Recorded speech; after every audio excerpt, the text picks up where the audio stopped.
تلاحظ الكثير من النساء ارتفاعاً ملموساً في الرغبة الجنسية في أيام معينة من الدورة الشهرية، خاصة في منتصف الدورة. هذا يتم وقت الإباضة، حيث يرتفع هرمون الإستروجين والتستوستيرون، مما يزيد دفق الدم ويحفز مراكز الإثارة في الجسم والدماغ.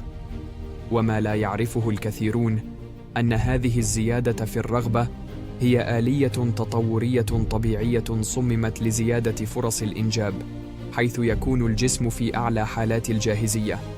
وفي المقابل، تشعر بعض النساء بنفور كلي في أيام أخرى من الدورة، وذلك نتيجة لانخفاض الهرمونات وتقلبات الحالة المزاجية. والأدق أن تغير الرغبة لا يتحكم فيه الشريك. الرغبة الجنسية عند المرأة ليست ثابتة، بل هي مرآة للهرمونات والمشاعر والضغوط النفسية.